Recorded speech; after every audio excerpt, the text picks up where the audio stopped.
Ассалаумағалейкум, шаңырақ оқырмандары. Біз қазір Говада аймағындамыз. Дәл осы сіздер көріп тұрған силикатты 2000 жылғы үйімізден 4 бөлмелі пәтеріміз сатылымда шыққалы тұр. Пәтеріміз 4-ші қабатта орналасқан, өте ыңғайлы жерде. Аймағы тыныш, парковка барлығы ыңғайлы етіп жасалған.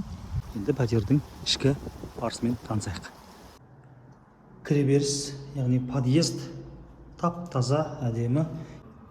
Мынау бізде кіреберісіміз, осы кіреберістен жан-жаққа бөлмелеріміз шығады міне. Бұл мен. Сол жақтан санитарлық торабымыз бар. Жуынатын бөлігі толықтай кафелденген. Ал мында әжетханамыз. Аристон барлығы орнатылған. Қабырғамыз түс қағазбен жабдықталған. Бұл ас бөлмесі. Ас бөлмесінің көрінісі, жиһазы. Мына жағында шағын балконымыз бар. Қойма.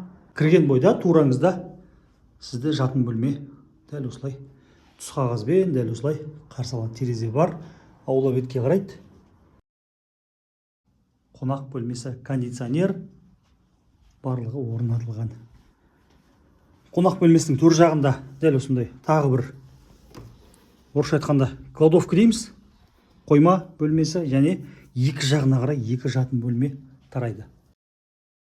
Бір жатын бөлме, мына жағында екінші жатын бөлме. Сонда мына жақта балкон бар екен, көрдіңіздер. Сонда жалпы 3 жатын бөлме. Жалпы ауданы 75 шаршы метрдің шамасын құрайды. 3 жатын бөлме, бір қонақ бөлмемен 4 бөлмелі пәтеріміз.